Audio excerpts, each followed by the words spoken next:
여러분 안녕하십니까? 저는 여러분을 처음 뵙습니다만 무상법편이라는 승려입니다. 불교의 승려이죠. 무상은 법호이고 법편은 법명입니다. 법의 호, 법의 이름이라는 뜻이죠. 법편이라는 말은 법, 곧 진리를 드러낸다는 뜻입니다. 맨 처음 스님이 된 것, 출가해서 계를 받은 그때 받은 이름입니다. 계를 받으면서 이름도 함께 받습니다. 일반적으로 말하자면 계명이라고 불러야 하는데 우리 한국 불교에서는 법명, 법의 이름이라는 이름이 더 익숙합니다. 무상은 상이 없다는 말입니다. 상은 우리 한국 불교에서는 금강경이라는 아주 유명한 경전에 나오는 네 가지 상, 곧 네 가지의 존재 의식인 아상, 인상, 중생상, 수자상, 이 사상이 없다는 말입니다. 또 뭐뭐라고 하는 의식이 있다는 것을 매우 중시하지 않습니까? 그러나 그 의식이 있는 건 그 집단 또 그 사람에게 중요할 수 있어도 그 의식을 지닌 존재밖에는 발전의 가능성이 없다, 이런 평가를 받을 수 있습니다. 하나만 아는 사람은 어쩌면 하나도 모른다는 그런 말이 있죠. 그렇기 때문에 그런 발전의 가능성이 없으니 고정관념이 없다는 뜻입니다. 그것이 무상입니다. 무상과 법편을 합쳐서 부른다면 고정관념이 없으면 또는 고정관념을 떨쳐버리면 진리가 드러난다, 깨달음을 얻는다 라는 의미로 볼 수도 있습니다. 그리고 중국의 유명한 고승 가운데 인도 불교의 본고장이라고 할 수 있는 인도의 육로로 갔다가 해로, 곧 해상 실크로드를 통해서 중국으로 다시 돌아와 열반경 등 경전을 번역하고 그 술얘기, 다녀온 이야기를 썼는데 그것을 불국기라고 합니다. 부처님 나라 기행문이란 뜻이죠. 그 불국기라는 기행문을 쓴 최초의 큰 스님 이름이 법편입니다. 중국 동진의 승려이죠. 상당히 오랜 399년에 갔다가 412년에 돌아왔기 때문에 4세기 또는 5세기 초의 인물이라고 볼 수 있습니다. 또 당나라, 중국이 가장 발전했던 시기를 당나라라고 하는 사람들이 있는데 그 당나라의 참선을 전하는 대선사이시고 깨달음을 얻어서 정중종이라는 선종파, 참선의 종파를 개창하셨고 마조도일이라는 유명한 선사가 있는데 평상심이 도다. 예를 들면 이렇게 앞에 앉아서 설법하는 무상법편 같은 승려만 도를 깨칠 수 있는 것이 아니고 또 이렇게 앉아서 참선해야만 도를 깨칠 수 있는 것이 아니고 그저 보통 사람들이 자고 일어나서 씻고 또 밥 먹고 일하고 또 저녁에 저녁 먹고 쉬고 이 모든 것이 진리의 모습이다 라고 해서 평상심 시도라는 아주 유명한 가르침을 준 마조도일 선사의 원래 스승이었습니다. 제가 중국 불교협회와 호남성 불교협회 창립 50주년 기념 세미나 가서 이런 내용의 주제 발표를 중국 스님들과 세계에서 온 학자들 앞에서 발표한 바도 있습니다. 그래서 그 마조도일 선사의 실제 스승이시고 달라이라마로 우리는 유명하게 알고 있는 티베트 사람들에게 참선하는 법을 지도하셨습니다. 이건 지금의 달라이라마는 이름이 다르지요. 그런데 그 달라이라마께서도 지금 달라이라마 14세께서도 이 이야기를 우리 한국 스님과 불자들에게 하신 바가 있습니다. 그리고 중국 불교에서 500명의 훌륭한 스님들을 500나한이라고 하는데 그 500나한의 한 분으로 추앙되었던 스님입니다. 그 선종에서 또 중국 불교에서 아주 유명한 스님이 육조 해능이라는 스님인데 이 스님도 500나한 속에는 들어가지 않습니다. 그런데도 참 재미있고 묘하고 기쁘게도 그 스님이 신라 왕자 출신입니다. 그 스님 이름이 무상 스님입니다. 김무상 스님입니다. 제가 그런 사람이냐고요? 뭐 그렇진 못하죠. 그런 훌륭한 분을 본받으라는 의미가 제 이름 속에 들어 있습니다. 뭐 제 이름을 스스로 이렇게 해석하니 쑥스럽기도 합니다만은 여러분과 함께 하고자 소개를 드린 것입니다. 이제 부처님 말씀 쪽으로 설법 쪽으로 더 들어가서 시작을 해보도록 하겠습니다. 경전의 말씀을 소개하겠습니다. 보통 우리는 경전이라고 하면 불교나 또 이웃 그리스도교 또 이슬람교, 유교 이런 쪽에 훌륭하신 분들의 말씀을 적어 놓은 책 이렇게만 이해하실 겁니다. 근데 경이라는 글자도 말씀이란 뜻이고 전이라는 글자도 말씀이란 뜻입니다. 그런데 경만 해두면 한 글자 똑 떨어져 있으니까 글자 하나를 보태가지고 발음하기도 쓰기도 좋게 하는 것이 경전입니다. 말씀이라는 뜻이죠. 그런데 그것 중에 누구나 하는 말들을 경전이라고 부르지는 않습니다. 훌륭한 분께서 하신 말씀을 담아놨거나 훌륭한 분께서 써놓으신 가르침의 책을 경전이라고 부릅니다. 이 경전의 말씀을 제가 소개해 드릴 테니 합장하시고 들으시면 좋겠습니다. 사페 상카라 니짜 띠야다 빠냐 빠사띠 아따 니핀다띠 두께 에사마고 위수따야 외수띠야 사페 상카라 두카 띠야다 빠냐 빠사띠야다 니핀다띠 두께 에사마고 위수띠야 사페 담마 아나타 띠야타 빠냐 빠사띠야타 니핀다띠 두께 사마고 위수띠야. 사두 사두 인도말인데요. 중국에서는 이런 사두를 훌륭합니다, 맞습니다, 따르겠습니다 하는 의미에서 선제라고 했고, 우리말이라면 그래요. 이건 좀 낮아 보이죠? 그렇습니다.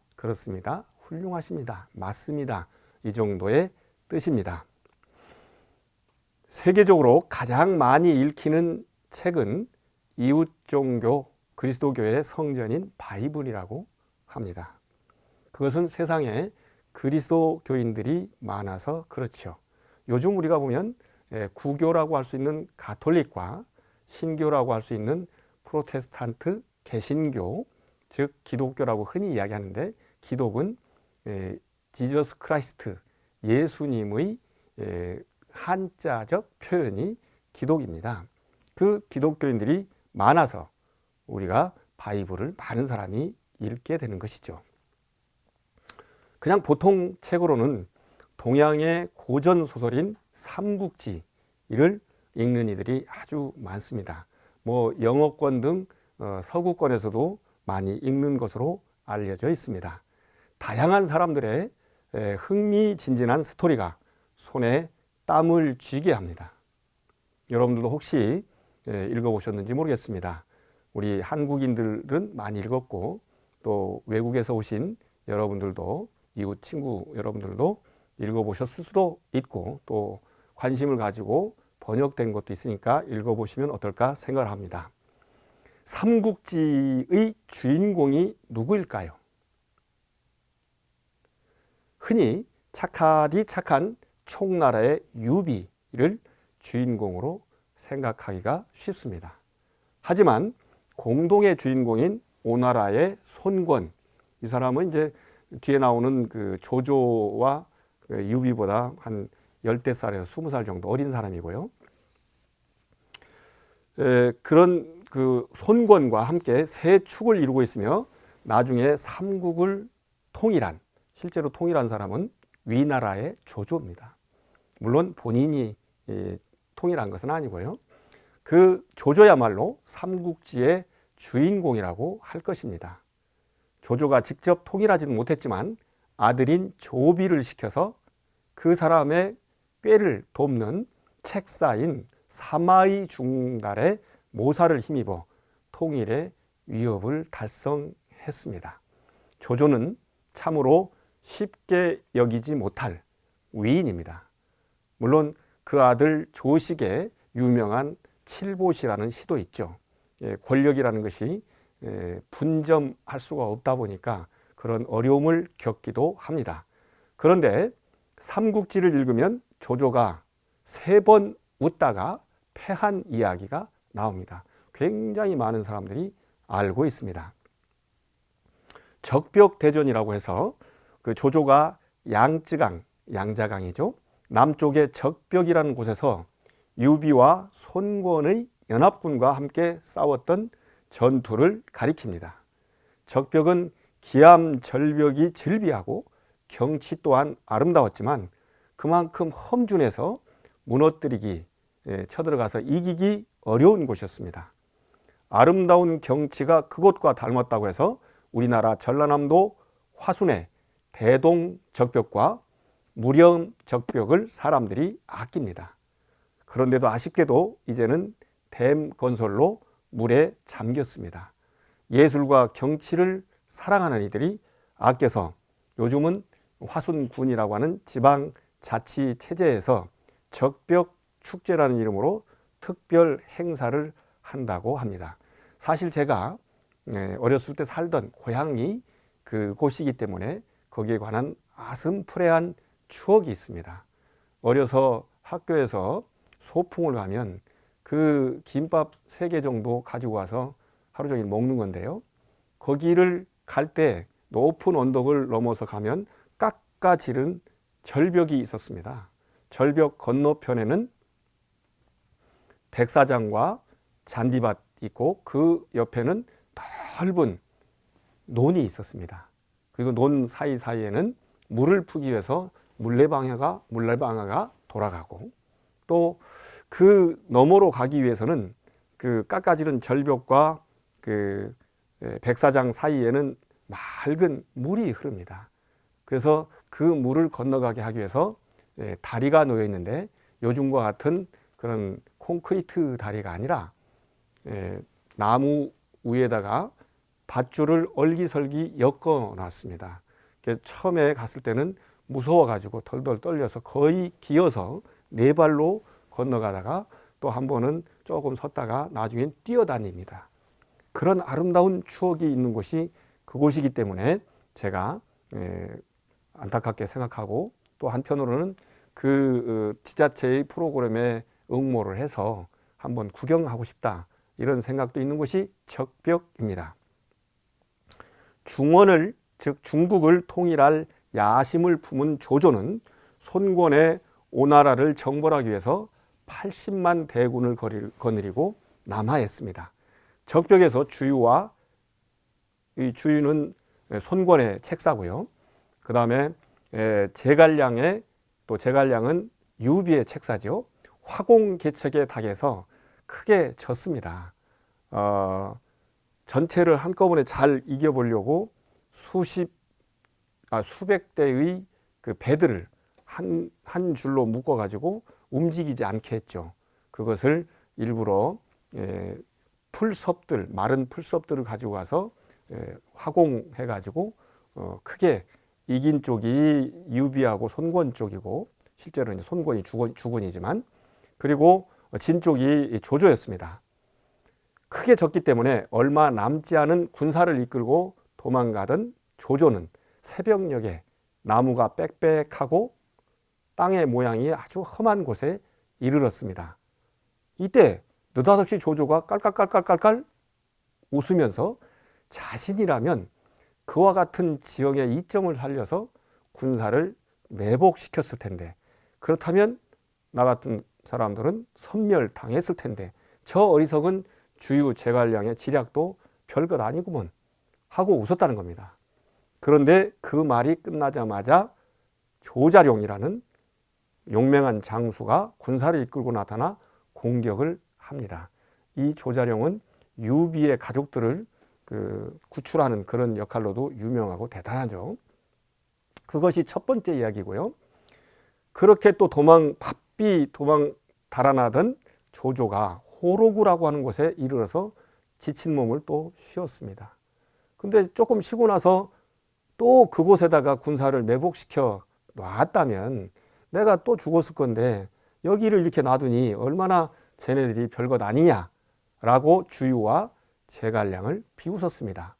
그런데 그 말 또 떨어지기 무섭게 이번에는 장비가 장팔 3호를 휘두르면서 나타나 공격하였습니다.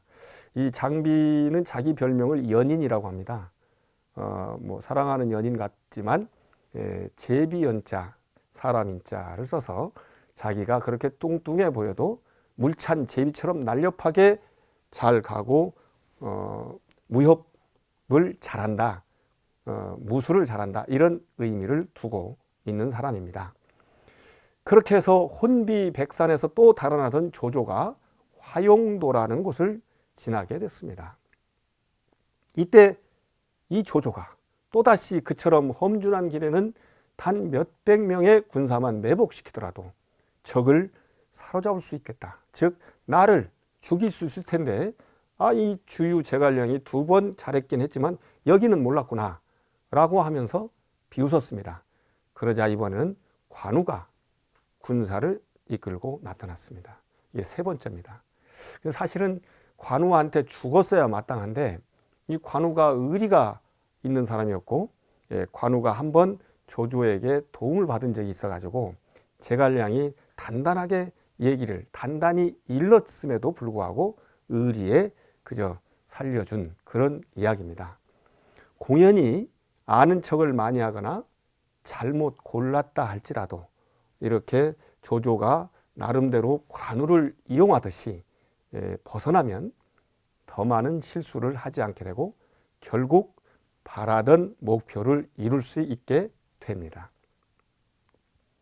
무엇을 웃고 무엇을 기뻐하랴. 세상은 쉼없이 불타고 있는데 라고 부처님은 담마바다 법구경이라는 경전에서 일깨우십니다. 현재 우리는 스스로가 처한 죽을 위험의 상황을 깨닫지 못하고 웃어제쳤던 조조보다 나은 것이 있는가 고민할 필요가 있습니다. 실제로 또 그렇게 고민한 분들도 많으실 것입니다. 불타는 집 이야기는 대승불교의 법화경, 인도말로 나무 사타르마 푼다리까 수트라에도 나옵니다. 나무 묘법 연화경, 법화경, 이 법화경을 소위 경전으로 하는 법화종이나 천태종이나 이런 종단들도 많이 있습니다. 또 일본 말로는 남묘호랭개교라고 해서 경전의 이름인데 우리 한국 사람들이 잘 몰라서 어떤 교라고 오해를 하죠. 또 그 종교를 믿는 사람들이 공명당이라는 정당을 만들어 가지고 일본의 정치를 좌지우지합니다. 일본은 자민당이 주로 집권하지만 일당으로는 집권을 하지 못해서 항상 연대를 하죠. 그 대상이 공명당입니다. 부처님의 가르침이 어쩌면 정치에도 도움이 되는 것 같습니다. 또 키에르케고르라는 서양 철학자의 죽음에 이르는 병이라는 책에도 이 분란 이야기가 실감나게 나옵니다. 어려서 봤던 책인데요. 극장에서 공연을 하고 있었습니다. 이 피에로가요. 그러니까 희극을 공연하는 것이죠. 그런데 피에로의 눈에 저 객석 뒤쪽에서 불이 난 것이 보였습니다. 그래서 다급하게 불이야! 불이야! 하고 외쳤죠. 그런데 그걸 구경하고 있던 객석에서는 진짜 불이 난 사실은 모르고 연기를 정말 리얼하게 실감나게 한다라고 그렇게 도망갈 생각을 안 합니다. 그럴수록 더 화급하니까 불났어요, 진짜요 막 하는데 더 뭐 얼굴이 붉어지고 그러니까 그 연기에 빠져가지고 실제로 연기를 못 피하는 것이죠. 우리가 지금 겪고 있는 여러 가지 어려움들이 있습니다. 예를 들면 우리가 겪고 있는 그 작년에 겪고 지금도 또 겪고 있는 코비드-19 코로나19 바이러스 사태만 해도 얼마나 힘든 일입니까? 그럼에도 불구하고 어떤 진영이나 정파나 또 자기 소속한 위치에 따라서 생각이 달라서 다투기도 하고 그런 것들을 하고 있습니다. 현실 속에서 우리도 또 나도 그런 어려움을 제대로 살피고 느끼고 분석하지 못하고 있는 것은 아닌가. 어려움을 겪고 있으면서도 어려움이라고 인식하고 그것을 벗어나고 극복하려는 생각을 하지 못하고 있지 않은가, 이런 생각을 해봅니다. 그래서 오늘의 설법의 주제는 빨리 벗어나서 피난섬을 만들자라는 주제입니다. 빨리 벗어나서 피난을 끝낼 수 있는, 예를 들면 바다에서 조난을 당해가지고 섬에 가면 살 수 있지 않습니까? 그런 섬 같은 뭔가를 만들자 하는 주제로 여러분께 말씀을 드리는 것입니다. 나의 견해가 바르지 못하고 그러다 보니 바른 정진을 하지 못하면 타오르는 불길 속에서 내가 불살라지고 죽어지고 나만 그런 것이 아니라 함께하는 일들도 그런 어려움을 겪을지도 모르고 되풀이되는 삶을 고통스럽게 살아가는 그런 어리석은 모습이면 곤란하지 않겠습니까? 그래서 잘 벗어나는 것이 온전한 행복과 평화를 이루는 시작점인 것입니다. 그런데 우리가 그렇게 뱅글뱅글 돌면서 사는 어리석은 삶을 윤회라고 이야기합니다. 인도말 삼사라고, 우리말로 하면 되돌이삶, 도돌이삶 이런 정도라고 이야기할 수 있겠죠. 그것을 벗어나면 정말로 아주 시원하고 깨끗하고 또 영원한 지속이 되는 행복이 있습니다. 그것을 열반이라고 하는데요. 그 열반을 얻기를 바라는 우리들이 벗어나야 할 것이 무엇일까요? 그것은 바로 어느 것이나 처음처럼 그대로 있을 것이라는 착각, 이것을 상견 또는 상이라고 할 수 있는데요. 착각과 조금 더 익숙해지면 그것이 아무리 어려워도 적응해져 버려요. 편안하게. 어떤 사람한테 매일 얻어맞고 먹을 것도 못 받고 인격적 대우를 못 받는데도 거기에 익숙해지면 그저 10대 때리다가 과자 하나 주는 것을 고맙다고 그것을 사랑이라고, 그것을 위함이라고, 그것을 보함이라고 오해하는 수도 있다는 것이 세상에 많은 이야기를 통해서 알려지고 있습니다. 영화도 그런 것이 많고요. 그리고 그 어느 것도 내 마음대로 안 되면서도 나야, 내 것이야 라고 오해하는 것입니다. 생각해 보십시오. 세상 그 어떤 것이 처음 그대로 있습니까? 변하지 않을 것 같은 쇠도 녹이 습니다. 사철 푸르디 푸른 것 같은 소나무나 사철나무도 그대로 있는 것 같습니까? 조금 지나면 누르게 변합니다. 그런데 우리는 그 누렇게 변해가지고 떨어지는 잎을 보지 못했을 따름인 거죠. 그리고 가끔 봤다 할지라도 그건 그냥 그런가 보다 하고 소나무가 늘 푸르게 있으니까 그냥 푸르게 변하지 않는 것이라고 오해하는 것이죠. 그런데 사람의 마음이야 말해서 못하겠습니까? 우리 불교 용어로는 그것을 일찰나라고 하는데, 일찰나는 76분의 1초라는 분석도 있지만 그런 건 그렇게 중요하지 않습니다. 그저 아주 짧은 시간이라고 이해하면 될 것 같습니다. 권세도 권력도 10년 가기 힘들고 꽃도 열흘이나 붉게 빛나기 어렵다. 화무 11홍이라는 말이 있습니다. 이런 말은 이제는 우리 귀에 아주 다른 이야기죠. 그럼에도 불구하고 우리는 세상은 그렇다고 해도 나와 우리 것은 그러지 않을걸? 아니면 그렇게 착각하거나 나와 우리 것은 그러지 않았으면 좋겠어 라고 되지 않을 희망을 가지게 됩니다. 그래서 문제가 생깁니다. 변하는 사물과 마음에 적응하지 못하면 부딪히는 일들이 생깁니다. 그것을 괴로움이라고 합니다. 적응하면 적응한 대로 괴로움이 있고, 적응하지 못하면 적응하지 못하는 괴로움이 많이 있죠. 우리가 모든 이루어진 것들은 다 변해가는데, 우리 같은 생명체로 태어난 것들은 생로병사, 늙고 병들고 죽는 것뿐만이 아니라 이 세상에서 태어나서 존재하는 것 자체가 괴로움입니다. 그런데 또 살면서 보면 좋아하고 사랑하는 것이나 사람과 헤어지고, 그리고 나빠하고 싫어하는 것이나 사람과 또 만나는, 원수는 외나무다리에서 만난다라고 이야기하지 않습니까?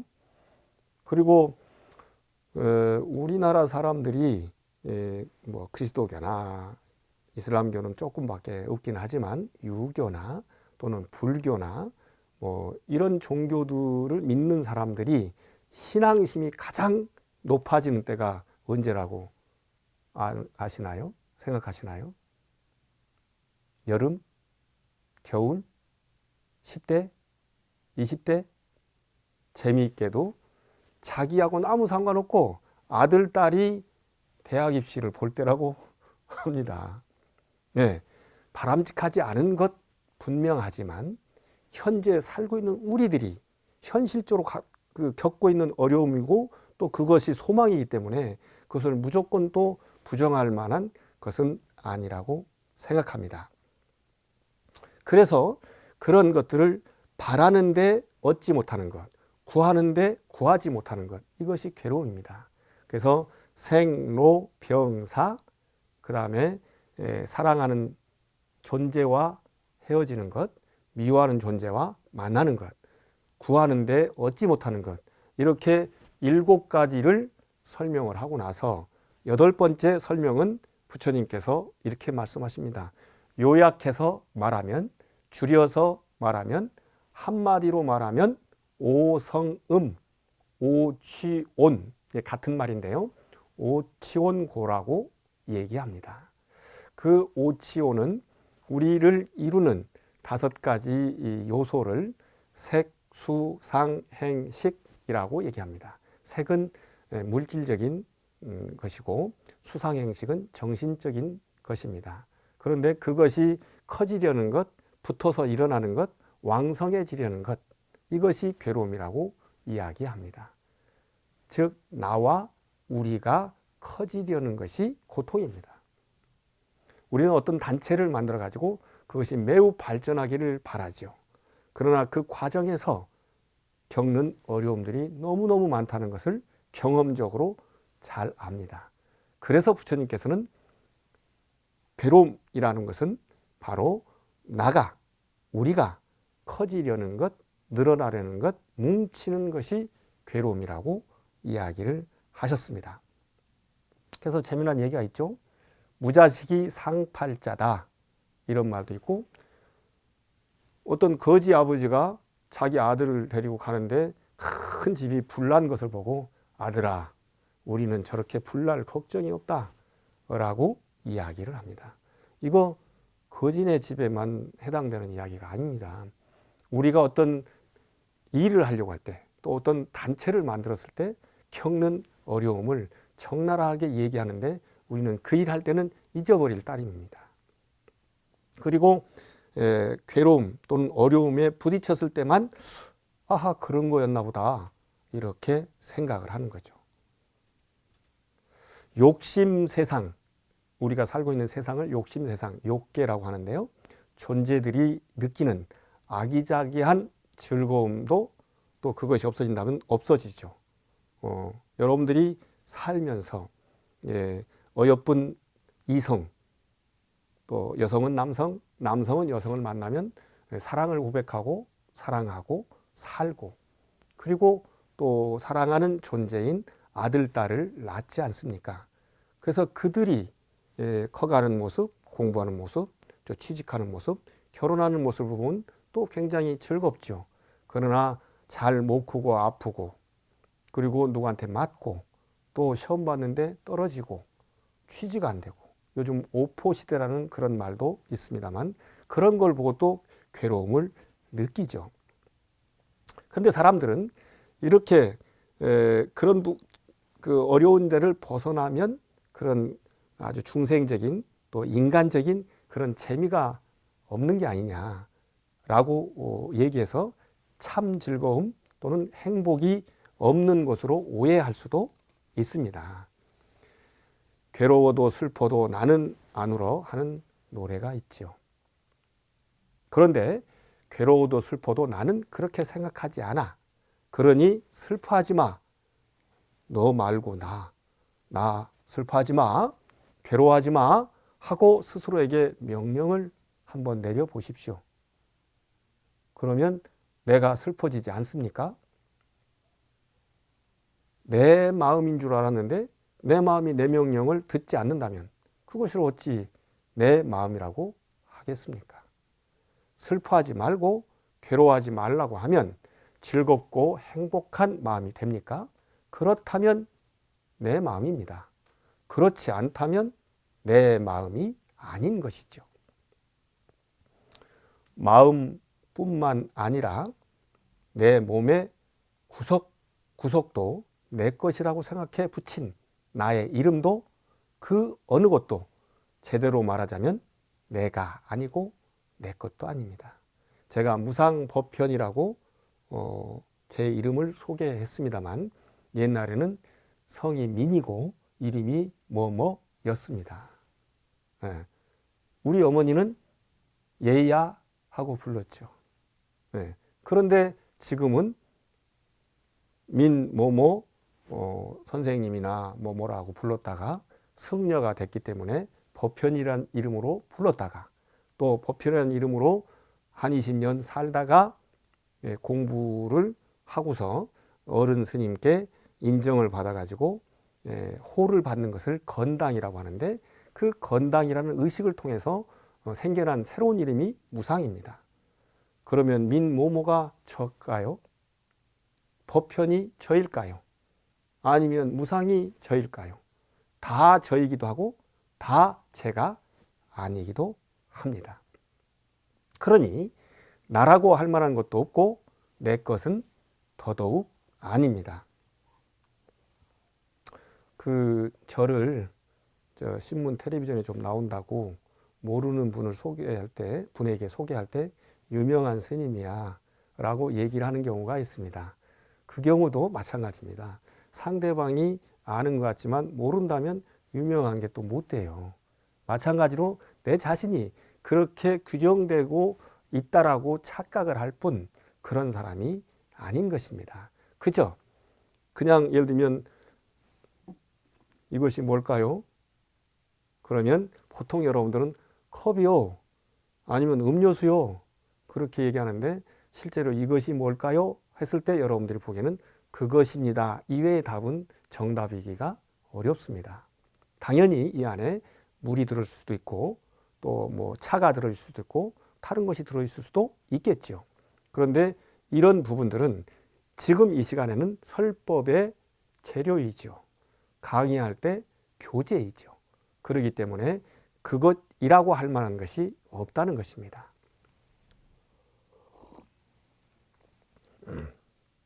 그런데 여기에 속아서 괴로워하고 슬퍼하는 것입니다. 여기에 속아서 날뛰고 징징거리는 것입니다. 지금까지 제가 그저 얘기처럼 한 설명을 부처님의 경전으로 살펴보면 존재의 세 가지 특징적인 모습, 삼특상이라는 것이고 그것을 이해하도록 말씀을 드린 것입니다. 가르침을 모은 말씀이라는 뜻의 아까 말씀 처음에 읊어드렸죠. 법구경 담마바다에서 하신 가르침입니다. 인도 고어인 빨리어로 담마 빠다입니다. 담마는 가르침, 빠다는 말씀이라는 뜻입니다. 사실 담마는 현상이나 사물이라는 뜻입니다. 우리의 감각기관이 눈, 귀, 코, 혀, 몸 그리고 마음이 있다고 불교에서는 이야기합니다. 이 마음으로 지각하는 대상을 현상이나 사물이라고 하는데, 자세히 보면 겨울에는 눈이 온다 이렇게 얘기합니다. 사실은 겨울에 눈이 오지 않습니다. 눈 올 조건이 갖춰질 때 눈이 옵니다. 지금 가끔 꽃이 핀 걸 보고 저 철없는 것들이 지금 핀다 그러는데 그렇지 않습니다. 언제든지 그때 피어야 할 조건이 갖춰졌을 때 피우는 것입니다. 그래서 그것을 보고 알면, 마음으로 보고 알면 그걸 깨달았다고 이야기하는 것입니다. 여러분들 자동차 많이 타고 다니시는데 두 차가 부딪히면 사고라고 하지 않습니까? 사고는 보통 일어나지 않을 것, 나쁜 것이라는 뜻을 갖고 있는데, 사고 날 조건이 갖춰지면 사고가 나는 것입니다. 그래서 모르고 볼 때는 사건이요 사고지만, 알고 볼 때는 법칙이요 진실입니다. 그래서 마음의 그 착각과 조금 익숙해지면 편하게 느껴지는 적응력, 그리고 어느 것도 마음대로 그것을 마음대로 먹을 수 없는 그런 일들에 관해서 오해하는 것, 이것이 있습니다. 근데 제대로 인지하는 것을 우리는 담마라고 이야기합니다. 감각, 지각 기능 가운데서 여섯 번째인 마음, 인도말로는 마노라고 하고 중국말로는 의라고 했는데, 이건 중국 한자를 한국식으로 발음한 것입니다. 그 마음의 지각 대상을 담마, 다르마, 법이라고 합니다. 마노로 담마를 보았을 때 법칙이나 진실을 알게 되면 그것이 깨달음입니다. 물론 담마바다뿐만이 아니고 여러 경전에서도 누누이 말씀하십니다. 그것은 바로 지어진 모든 것은 변하고, 지어진 모든 것은 괴롭고, 지각 대상은 모두 자아가 없다는 가르침입니다. 그것을 한자로 얘기하면 무상, 고, 무아의 가르침입니다. 아까 읽어드렸던 그 빨리어 경전을 우리말로 읽어보도록 하겠습니다. 지어진 모든 것은 변한다고 슬기롭게 보면 괴로움을 싫어하나니 이것이 바로 청정에 이르는 길이다.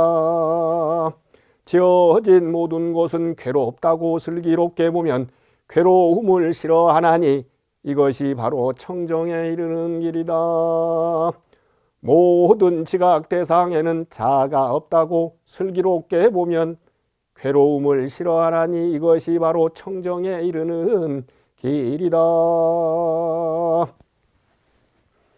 법구경 제277개송, 278개송, 279개송을 한꺼번에 읽어드렸습니다. 법구경은 423개송을 모아놓은 책입니다. 다 시예요. 개송이란 말이 시라는 뜻입니다. 어찌 보면 어려운 가르침 같기도 하지만 또 달리 보면 참 쉬운 가르침이기도 합니다. 지어진 모든 것은 변하고, 지어진 모든 것은 괴롭고, 지각 대상은 모두 자아가 없다 하는 가르침을 익혀서 제대로 알면 청정에 이른다는 것입니다. 청정은 깨끗함이고, 깨끗함은 벗어남이고, 벗어남은 이제 한자말로 얘기하면 해탈이라고 할 수 있는 것이고, 인도말로는 그것을 빨리어로는 니빠나, 산스크리트어로는 니르와나, 이것을 한자어를 우리말로 발음하면 열반이라고 하는 것입니다. 청정은 바르게 함, 정지에 의해서 생기는 고요함, 즉 열반의 상태를 말합니다. 진정으로 행복을 바란다면 벗어나야 합니다. 변하지 않는다는 착각과 변하지 않았으면 하는 미련, 그리고 괴롭지 않다는 어리석음과 괴롭지 않았으면 하는 과대망상, 나일 것이라는, 내 것이라는 잘못된 희망과 소유의식에서 벗어나야 합니다. 그 어떤 것이 내 것이겠습니까? 어리석은 사람들은 사랑하는 아내나 자식을 자기 것, 사랑하는 남편과 자식을 자기 것, 또는 부모님을 자기 것이라고까지 생각하는 어리석은 이들도 있습니다.